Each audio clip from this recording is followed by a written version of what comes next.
Chapter 6 Triangles Introduction Lecture of Exercise 6.1 triangle chapter को इससे पहले आपने पढ़ा था क्लास 9th में मैथमेटिक्स में, जिसमें एक वर्ड यूज किया गया था कॉन्ग्रुएंट। थोड़ा सा उसके बारे में ब्रीफ कर दें, उसके बाद आगे चलते हैं। कॉन्ग्रुएंट होता क्या है, पहले उसके बारे में थोड़ा सा जानते हैं।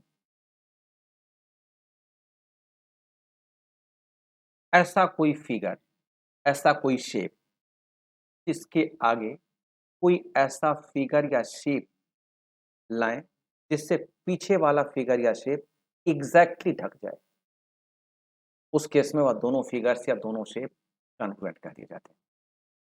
समझे मैंने क्या कहा?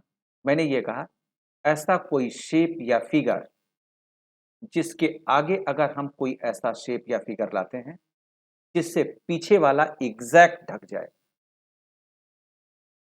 और अगर इसको हम रिवर्स करते हैं, अभी तक ये क्या था, ये बैक पोर्शन था, और अगर हम इसका उल्टा कर दें तो जो बैक पोर्शन था वो जो अब फ्रंट पर हो गया, उससे आगे वाला पोर्शन भी ढक जाए, उस केस में वह दोनों फिगर्स कॉन्ग्रुएंट कर दिए जाते हैं।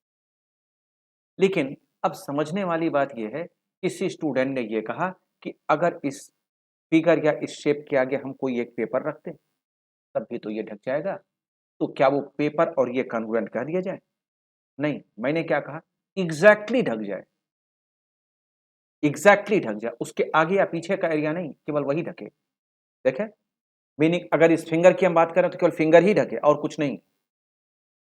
ठीक है, अब देखें, एग्जैक्ट पीछे का ढक गया और उसका रिवर्स करने पर जो आगे वाला था वो पीछे अब जो हो गया है वो भी ढक गया, उस केस में ये दोनों फिगर्स क्या कह दिए जाएंगे? कॉन्ग्रुएंट। लेकिन अब जरा सोचने वाली बात यही है कि क्या हम किसी भी दो कॉन्ग्रुएंट फिगर को चेक करने के लिए यही चेक करने का तरीका है? अगर हम किसी दो फिगर्स को कॉन्ग्रुएंट चेक करना चाहते हैं, दो शेप को चेक करना चाहते हैं कॉन्ग्रुएंसी के लिए, तो क्या ऐसे ही चेक करेंगे, नीचे या ऊपर रख करके चेक करेंगे? ये तो तरीका सही नहीं है। फिर एक स्टेटमेंट कह दिया गया कॉन्ग्रुएंसी। क्या कहा गया कि अगर दो फिगर्स सेम शेप में होते हैं और सेम एरिया के साथ डिफाइन होते हैं, सेम साइज के साथ डिफाइंड होते हैं, साइज या एरिया की मीनिंग एक ही है, तो उस केस में वो दोनों फिगर्स कॉन्ग्रुएंट कर दिए जाएंगे। क्या कहा गया स्टेटमेंट कि किसी भी दो फिगर्स को कॉन्ग्रुएंट तब कहा जाएगा जब वह दोनों सेम शेप के हो जाए एंड सेम साइज के हो जाए, उस केस में वह फिगर्स कॉन्ग्रुएंट कर दिए जाएंगे। कुछ एग्जांपल्स देखते हैं और अच्छी तरह से क्लियर हो जाएगा। मान लो हमने दो शेप इस तरह से लिया, इसमें एक सर्कल है और एक स्क्वायर है। सर्कल का एरिया हमने यहां लिख दिया 4 सेंटीमीटर स्क्वायर और स्क्वायर का एरिया भी हमने लिख दिया 4 सेंटीमीटर स्क्वायर। क्या ये दोनों कॉन्ग्रुएंट हैं? नहीं, कॉन्ग्रुएंट नहीं है। क्यों नहीं है? क्योंकि एरिया तो सेम है, साइज तो सेम है, लेकिन शेप अलग अलग है। एक सर्कल है और दूसरा रेक्टेंगल है, सॉरी स्क्वायर है। एक सर्कल है और दूसरा स्क्वायर है, इसलिए दोनों कॉन्ग्रुएंट नहीं है। वाला फिगर। दूसरे फिगर में मान लो हमने एक शेप ये बनाया, दूसरा एक शेप ये बनाया। पहले शेप का एरिया हमने मान लिया 1 सेंटीमीटर स्क्वायर है और दूसरे का हमने लिख दिया 2.25 सेंटीमीटर स्क्वायर। क्या अब ये दोनों कॉन्ग्रुएंट कह दिए जाए? नहीं, अभी भी ये दोनों कॉन्ग्रुएंट नहीं है। क्यों? क्योंकि शेप तो सेम है, लेकिन एरिया अलग अलग है, साइज अलग अलग है। दोनों स्क्वायर हैं, लेकिन जो एरिया है वह एक का 1 सेंटीमीटर है, दूसरे का 2.25 सेंटीमीटर स्क्वायर। एक का 1 सेंटीमीटर स्क्वायर, दूसरे का 2.25 सेंटीमीटर। थर्ड फिगर में मान लो हमने ये यूज किया है दो फिगर। पहले फिगर का हमने एरिया लिख दिया 1 सेंटीमीटर स्क्वायर मान लो, और दूसरे का भी एरिया हमने लिख लिया 1 सेंटीमीटर स्क्वायर। पूछा गया क्या अब ये दोनों कॉन्ग्रुएंट हैं? बिल्कुल कॉन्ग्रुएंट हैं। क्यों? क्योंकि दोनों सेम शेप के हैं। सेम शेप के क्यों हैं? क्योंकि दोनों स्क्वायर हैं। और साइज भी सेम है। क्यों साइज सेम है? क्योंकि दोनों का इस एरिया 1 सेंटीमीटर स्क्वायर, तो ये कॉन्ग्रुएंट कह दिया जाएगा। ये कॉन्ग्रुएंट है, या नो कॉन्ग्रुएंट, ये भी नो कॉन्ग्रुएंट।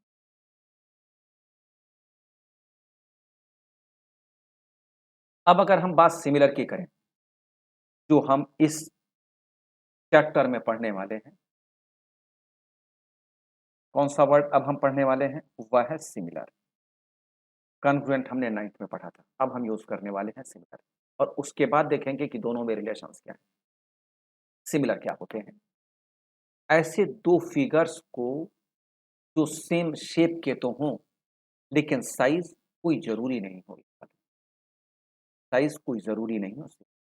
देखें, तो सिमिलर के लिए एक स्टेटमेंट ये बता दिया गया कि ये सेम शेप के होने ही चाहिए, बट साइज में, बट इन साइज इक्वल हो भी सकता है, इक्वल नहीं भी हो सकता है। साइज में और में not be equal,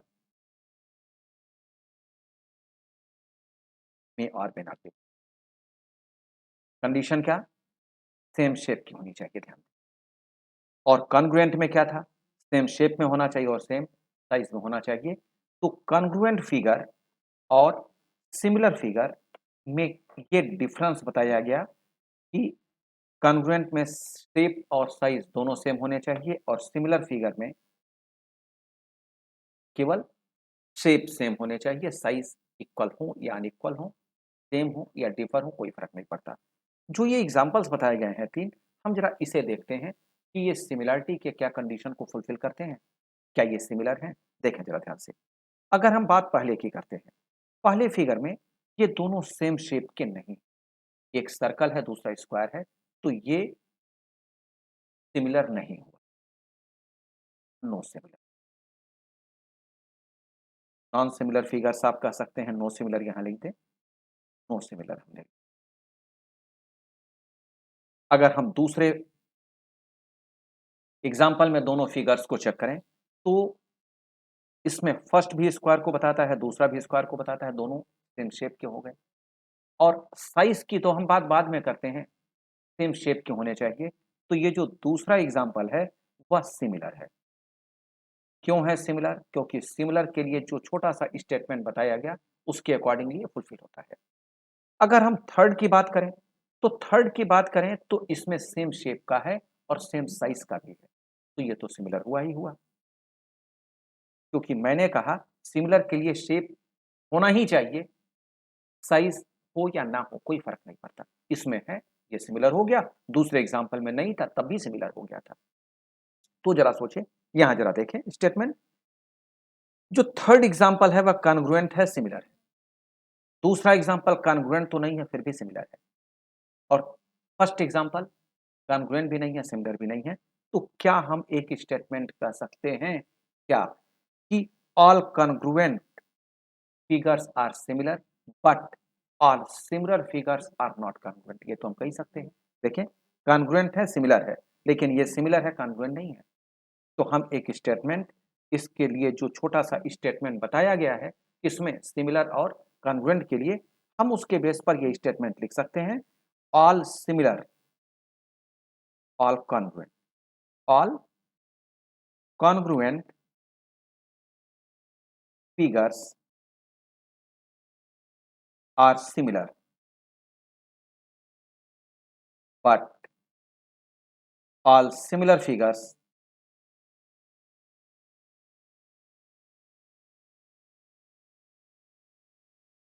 all similar figures are not congruent।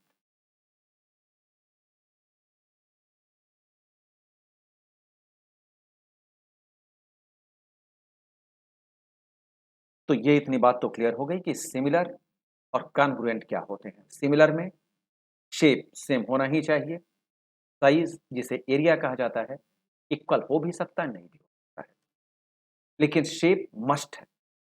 और कॉन्ग्रुएंट में शेप तो है ही मस्ट, उसके साथ साइज भी मस्ट है। मीनिंग साइज या एरिया और शेप दोनों इक्वल होने चाहिए, दोनों एक जैसे ही होने चाहिए। चलिए, लेकिन जैसा मैंने कहा कि कुछ फिगर्स ऐसे होते हैं जिसे देखकर हम डिसाइड नहीं कर पाते ये सिमिलर है कि नहीं। क्योंकि देखें कॉन्ग्रुएंट जो वर्ड था वो आपने 9th में पढ़ा था, उसको हमने थोड़ा-सा रिलेट कर दिया। हमें जो पढ़ना है, जो हमें कंडीशंस यूज़ करनी है, जो रूल्स फॉलो करने हैं, उस सिमिलरिटी के लिए करने हैं। हमने तो यहाँ कॉन्ग्रुएंट के बेस पर सिमिलर को चेक किया है या उसके साथ वह कैसे रिलेट होता है ये बताया। सिमिलरिटी के कुछ जनरल रूल्स होते हैं, सिमिलर होने के कुछ जनरल रूल्स बताए जाते हैं किसी भी 2 फिगर्स में।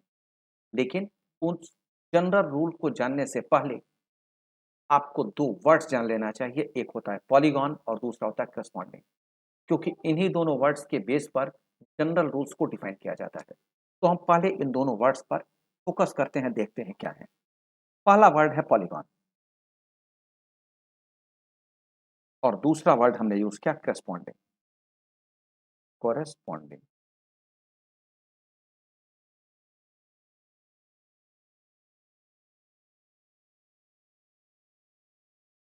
करस्पॉन्डिंग। देखिए, पॉलीगॉन 2 वर्ड से मिलकर बना होता है, एक पॉली और दूसरा गॉन। पॉली की मीनिंग होती है मेनी और गॉन की मीनिंग होती है साइड्स। मेनी साइड्स मीनिंग बहुत सारे साइड्स को मिलाकर जो फिगर्स बनाए जाते हैं वो सारे फिगर्स पॉलीगॉन कह जाते हैं। अब जरा सोच कर देखें कि मिनिमम कितने साइड्स होते हैं जिससे कोई भी एक शेप बनाया जा सके। 2 साइड से तो कोई शेप बनाया नहीं जा सकता, सिंगल साइड से भी कोई शेप नहीं बनाया जा सकता। हाँ, 3 साइड से एक शेप बनाया जा सकता है। क्या है वह? ट्रायंगल है। और यही हमारा चैप्टर भी है, कितनी अच्छी बात है। इसकी मीनिंग ट्रायंगल को हम किस में यूज करते हैं? पॉलीगॉन में। ठीक है, तो 3 साइड से मिलाकर तो ट्रायंगल बन गया, लेकिन 4 साइड से मिलाकर तो कुछ और बनेगा, 5 साइड से मिलकर कुछ और बनेगा। भाई 4 साइड से मिलकर क्या बनता है? भाई 4 साइड से मिलकर स्क्वायर बनते हैं, रेक्टेंगल बनता है, पैरेललोग्राम बनता है, रोम्बस बनता है, ट्रेपीजियम बनता है। और इन सब को मिलाकर जो वर्ड बनता है वो क्या है? क्वाड्रिलैटरल। तो हम इन सब के साथ एक वर्ड को ही भी डिफाइन कर दें, क्वाड्रिलैटरल। 5 साइड से क्या बनता है? पेंटागन बनता है। उसके बाद बहुत सारे साइड्स आप बनाते चले जाएं, हेक्सागोन, डेकागोन, ऑक्टागोन, बहुत सारे बनाते चले जाएं। लेकिन अभी हम मिनिमम जो 3 साइड से मिलकर फिगर बनता है वो हम देखते हैं। 3 साइड्स से मिलकर जो फिगर बनता है उसे हम क्या कहते हैं? ट्रायंगल। 4 साइड से जो मिलकर फिगर बनता है उसे क्या कहते हैं? क्वाड्रिलैटरल। क्वाड्रिलैटरल।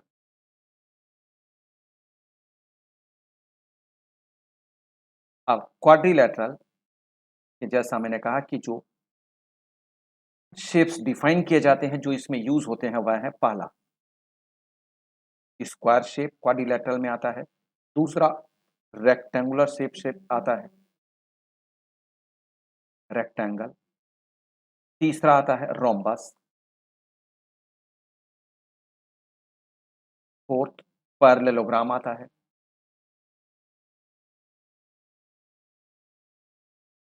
नेक्स्ट ट्रेपीजियम आ जाता है, ट्रेपीजियम।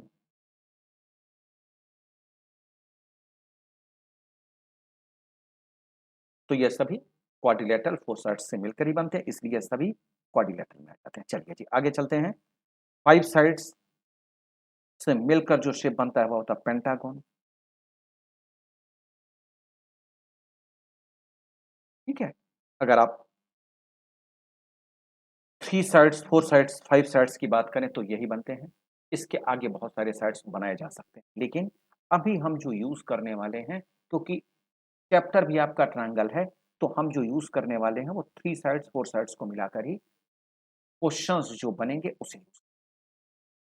अब 4 साइड से मिलाकर जो ये बनते हैं स्क्वायर, रेक्टेंगल, रोम्बस, ये सब यूज करने वाले हैं। दूसरा वर्ड जो मैंने कहा करस्पॉन्डिंग वर्ड, इसे हम जरा सा देख लेते हैं। करस्पॉन्डिंग वर्ड होता क्या है? मान लो आपने 2 ट्रायंगल्स को यूज किया है। एक ट्रायंगल आपने यूज किया है एबीसी नेम के साथ और दूसरे ट्रायंगल को आपने PQR से डिनोट किया है और इसे आप यूज कर रहे हैं।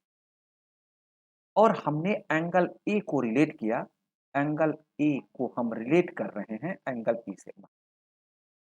तो उस केस में जो करस्पॉन्डिंग वर्ड डिफाइन होता है, जरा ध्यान से समझें। ट्रायंगल एबीसी में ए एंगल का आप देखें, उसके बाद क्लॉकवाइज डायरेक्शन, ए के बाद क्लॉकवाइज डायरेक्शन में आता है एंगल सी, और पीक्यूआर ट्रायंगल में पी एंगल के बाद जो क्लॉकवाइज डायरेक्शन में आता है एंगल, वो है आर।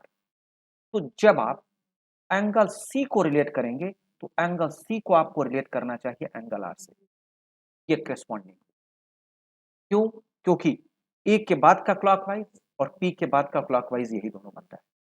और अगर आपने ए एंगल के बाद एंटी क्लॉकवाइज यूज किया तो एंटी क्लॉकवाइज में एंगल बी आएगा, और उसको आप कनेक्ट करेंगे पी क्यू आर ट्रायंगल का जो पी के साथ एंटी क्लॉकवाइज बनाता है एंगल क्यू, वो आप रिलेट करेंगे।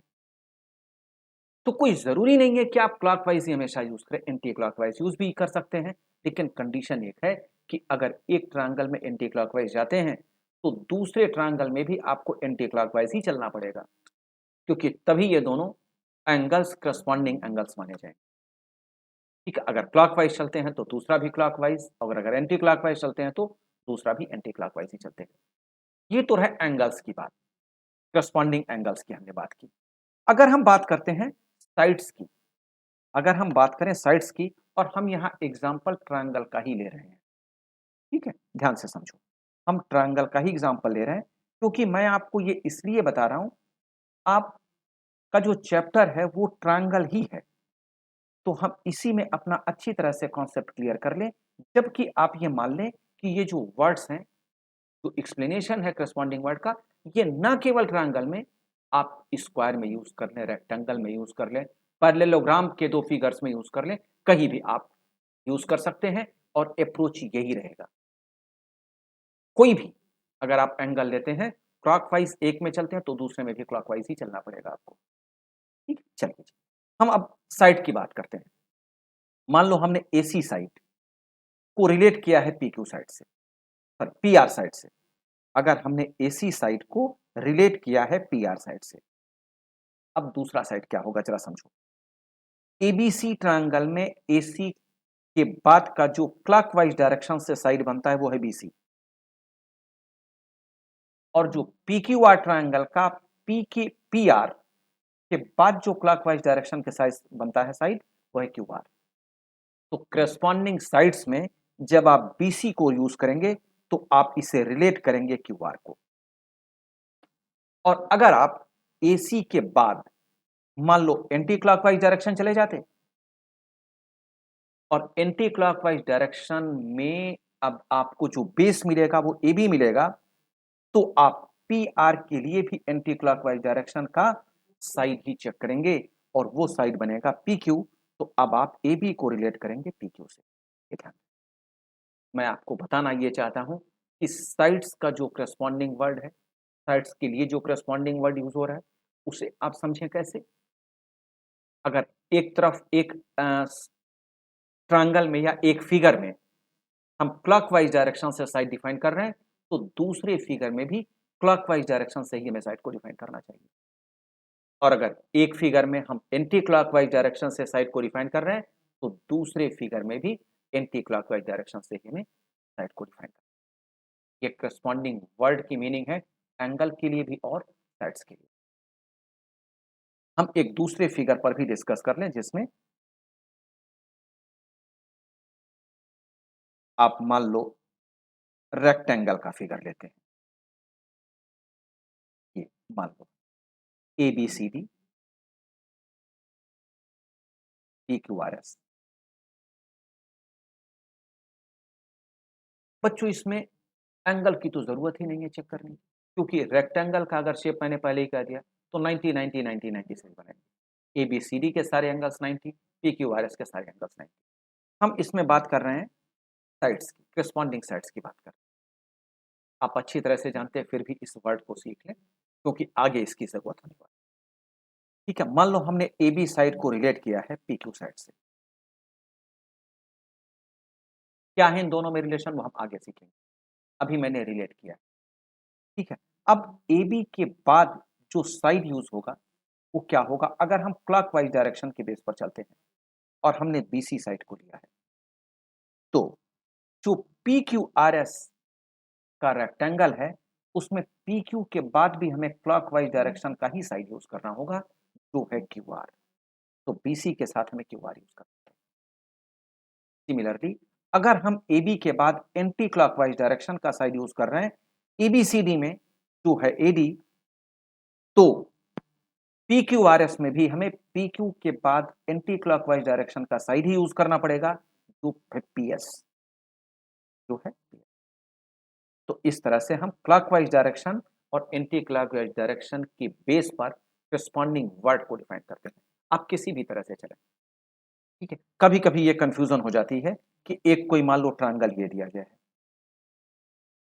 कभी कभी कंफ्यूजन होती है, मान लो एबीसी यहां दिया गया है और एक ट्रायंगल इस तरह से दिया गया, क्यू आर। थोड़ी सी ऐसे किसी ट्रायंगल में कंफ्यूजन होती है कि अब इसमें करस्पॉन्डिंग वर्ड हम कैसे डिफाइन करें। चला देखो, अगर एंगल ए को हमने रिलेट किया एंगल पी से, एंगल ए को हमने रिलेट किया किससे? एंगल पी से।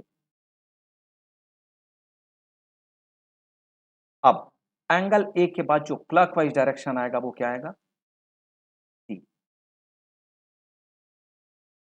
एंगल ए के बाद जो क्लॉकवाइज डायरेक्शन के साथ एंगल आएगा वो क्या आएगा? सी।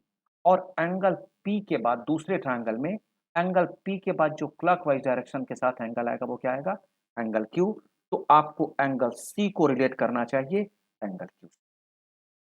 और अगर आप एंगल ए के बाद एंटी क्लॉकवाइज डायरेक्शन का एंगल लेते हो, जो मान लो एंगल बी है, तो आप दूसरे ट्रायंगल में एंगल पी के साथ भी एंटी क्लॉकवाइज डायरेक्शन का एंगल लोगे, जो एंगल आर होगा।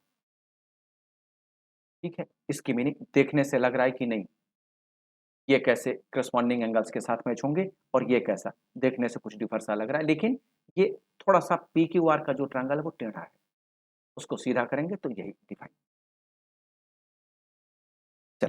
अब जैसा मैंने कहा कि पॉलीगॉन और करस्पॉन्डिंग वर्ड्स को सीखने के बाद हम सिमिलरिटी के जनरल रूल को देखेंगे। तो अब जरा देखते हैं कि वो जनरल रूल क्या है जिसके बेस पर किसी दो फिगर्स को सिमिलर बनाया जाए। तो देखें, general rule, general rule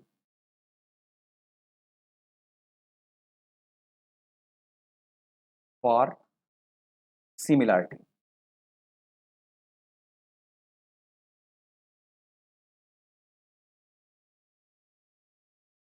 to polygons, two polygons with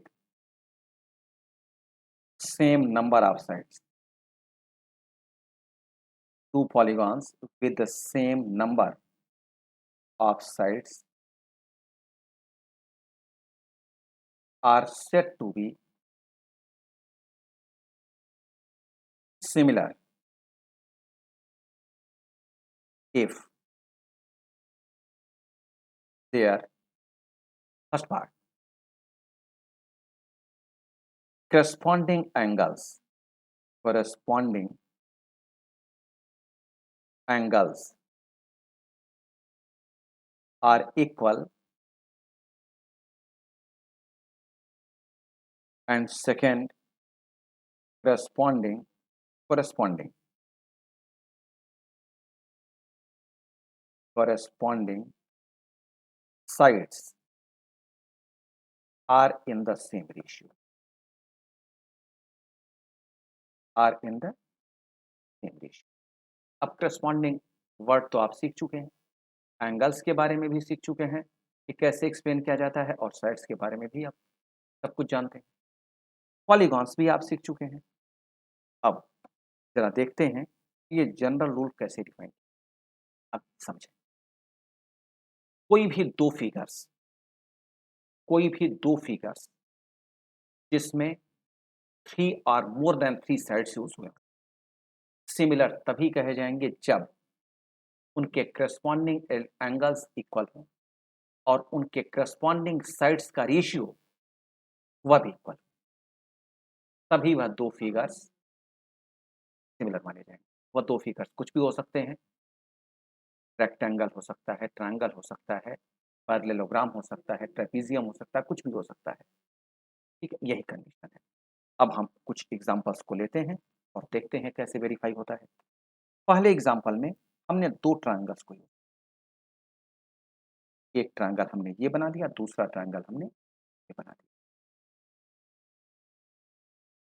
हमने एक ट्रायंगल को एबीसी कहा है और दूसरे ट्रायंगल को हमने पीक्यूआर कहा।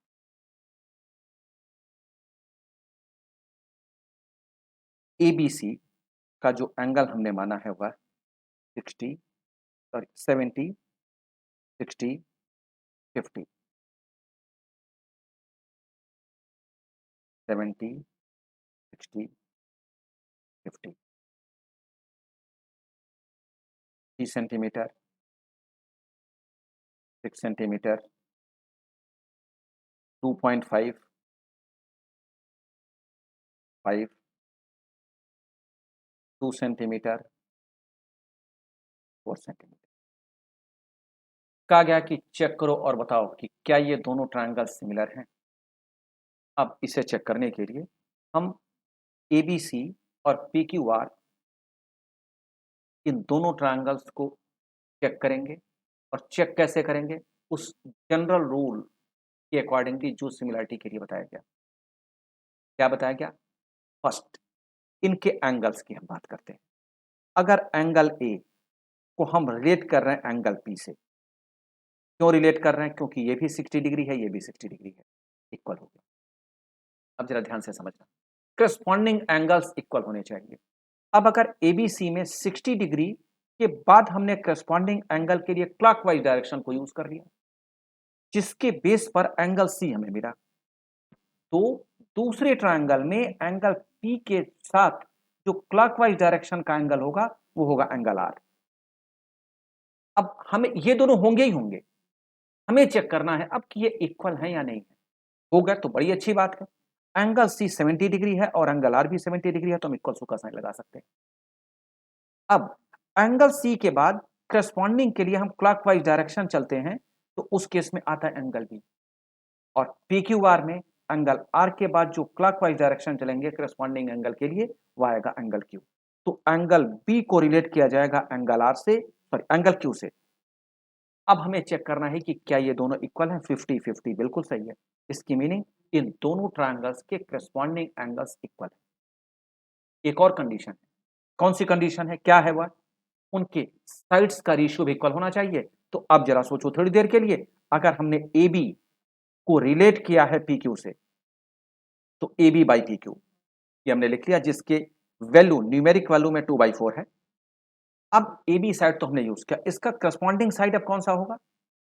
क्लॉकवाइज डायरेक्शन के साथ अगर हम साइड्स को डिफाइन कर रहे हैं, तो ए बी के बाद आएगा ए सी और पी क्यू के बाद आएगा क्लॉकवाइज डायरेक्शन के साथ साइड आएगा पी आर, वो इससे रिलेट हो जाएगा, ये होगा पी आर।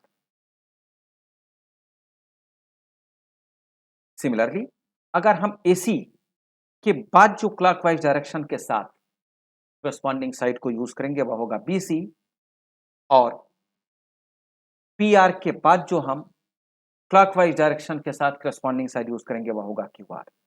अब हम चेक करते हैं न्यूमेरिक वैल्यू के बेस पर, ए सी 3 है, पी आर 6 है, बी सी 2.5 है और क्यू आर 5 है। चेक करके देखो क्या ये दोनों तीनों इक्वल हैं। 1/2 1/2 1/2। इसकी मीनिंग हम ये ऊपर जो इक्वेशन साइड्स के लिए लिख रहे थे वहां भी हम इक्वल टू का साइन लगा सकते हैं। और अब जब ये दोनों कंडीशंस फुलफिल हो चुकी हैं, तब हम ये कह सकते हैं क्या triangle ABC, triangle ABC similar to triangle, ये साइन सिमिलर का है, ट्रायंगल पीक्यूआर। अगर ये फुलफिल नहीं होता तो हम इसे सिमिलर नहीं कहते। जरा अब कुछ एक स्टेटमेंट्स आपके समझने वाली बात है, हम उसे एक्सप्लेन करें, उसके बाद हम किसी दूसरे एग्जाम्पल पर चलते हैं। बच्चों एक बात देखो, अगर बात स्क्वायर की आती है, अगर बात स्क्वायर की आती है तो उसमें हमें एंगल्स को चेक करने की तो जरूरत ही नहीं है। एंगल्स तो सारे 90 90 90 90 के होते हैं। ए बी सी डी का अगर हमने एक स्क्वायर यूज किया और पी क्यू आर एस का हमने एक स्क्वायर यूज किया, तो अब हमें एंगल को तो चेक करने की जरूरत ही नहीं है। और अब अगर ध्यान से समझें, आप अगर अच्छी तरह से समझें, तो एक स्क्वायर मान लो हमने ले लिया है एबीसीडी, और एक दूसरा स्क्वायर हमने ले लिया है पीक्यूआरएस। अच्छी तरह से समझें इसे। यह हम जानते हैं कि ये एबीसीडी के सारे एंगल्स तो होंगे 90 90, यहां भी है 90 90। तो ये जनरल रूल की पहली कंडीशन को तो सेटिस्फाई कर गया। दूसरी कंडीशन जरा समझो ध्यान से। स्क्वायर अगर है तो बच्चों स्क्वायर में साइड्स तो इक्वल होंगे ही होंगे सभी। अगर हम इसे 1 सेंटीमीटर मान लें तो ये भी 1, ये भी 1, ये भी 1, ये भी 1 सेंटीमीटर के साथ। और अगर PQ की साइड मैंने मान लो 2 सेंटीमीटर मान लिया, तो ये 2 सेंटीमीटर, 2 सेंटीमीटर, 2 सेंटीमीटर, 2 सेंटीमीटर। भाई 4 मान लो, 3 मान लो, 2.5 मान लो, 2 के जगह पर कुछ भी मान लो, तो क्या चेक करके देखो साइड्स का रेशियो सबका इक्वल नहीं आएगा? आना ही आना है, आना ही आना है। इसकी मीनिंग ये हुई कि स्क्वायर के केस में अगर हमें मेजरमेंट साइड्स की ना दी जाए, तो उसे चेक किए बिना हम कह सकते हैं कि ये क्या है, सिमिलर। समझो मेरी बात मैं क्या कर रहा हूं। इसे बिना चेक किए भी बताया जा सकता है कि ये सिमिलर है। ठीक है, लेकिन लेकिन जरा समझो मेरी बात। मान लो एक हमने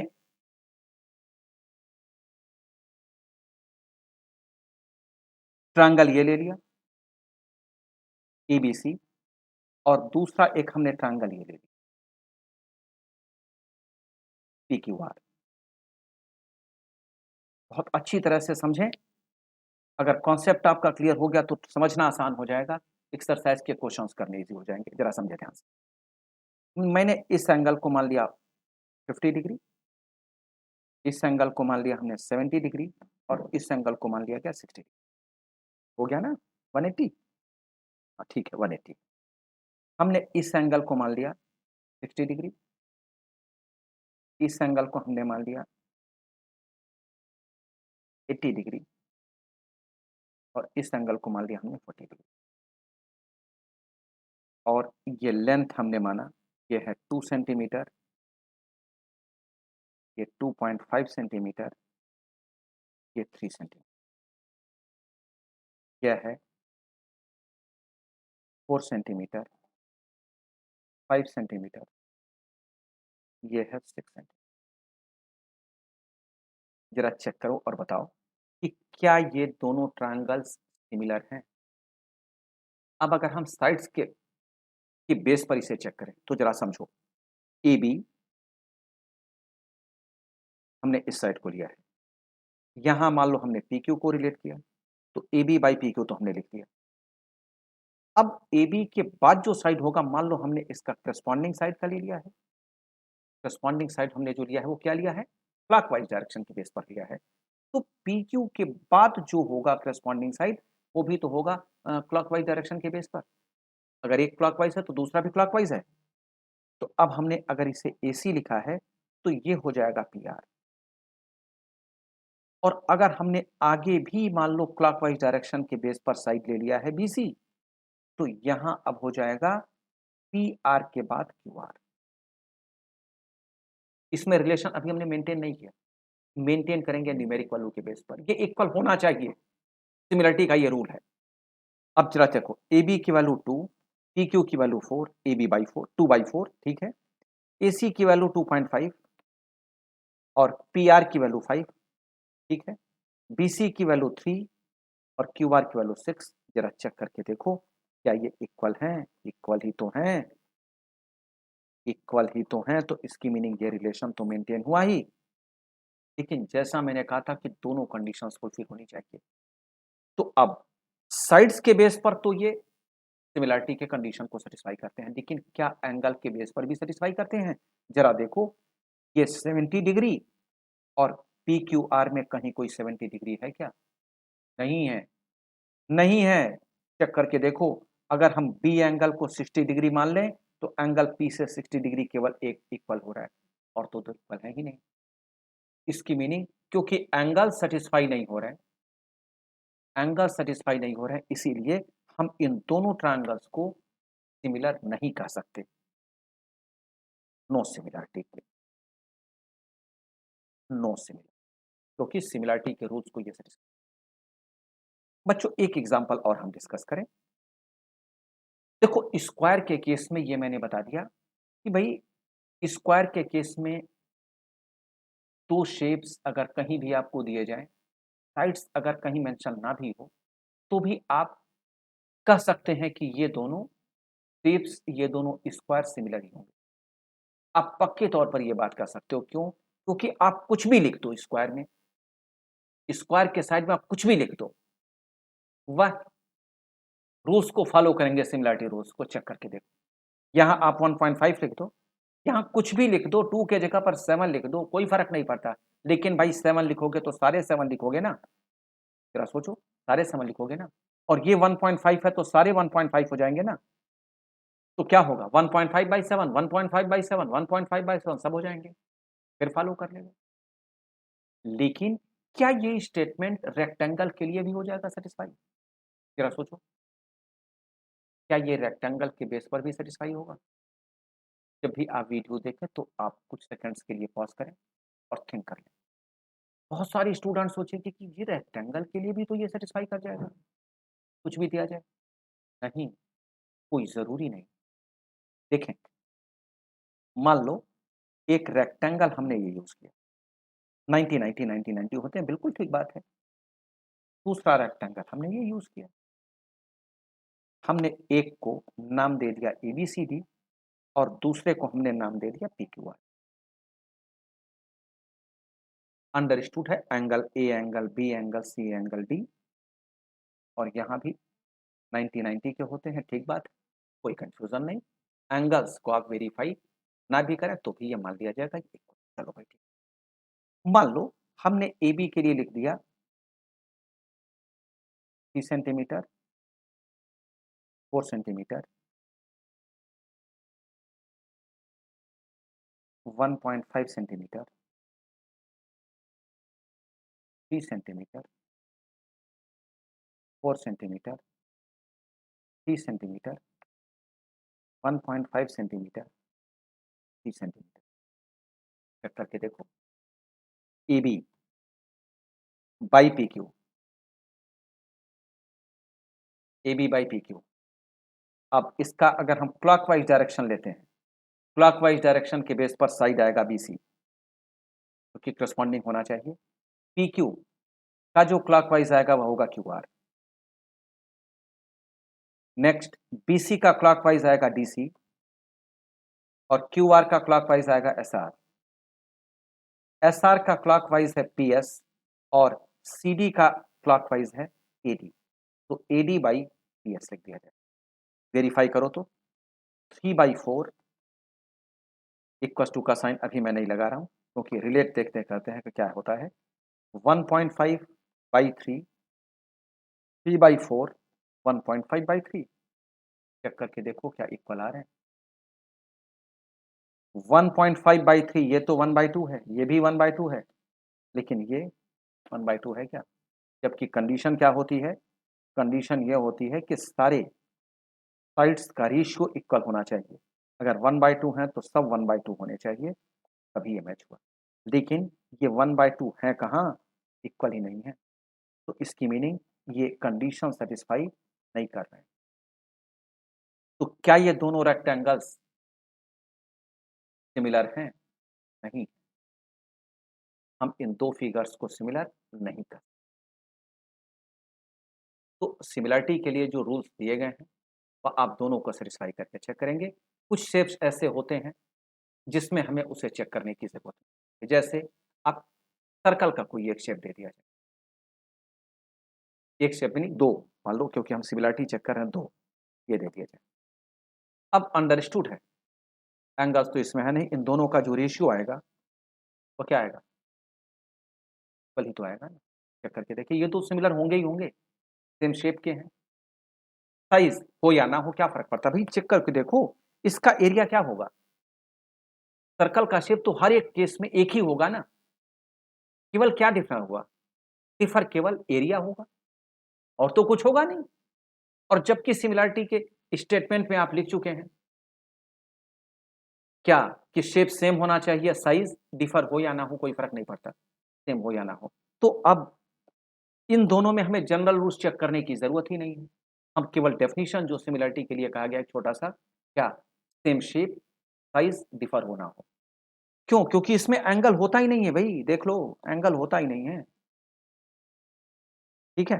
केवल इसका साइज केवल यही तो डिफर करेगा और 2 हैं तो एक फिक्स्ड रेशियो बन जाएगा, उसके आगे की ज़रूरत ही नहीं है।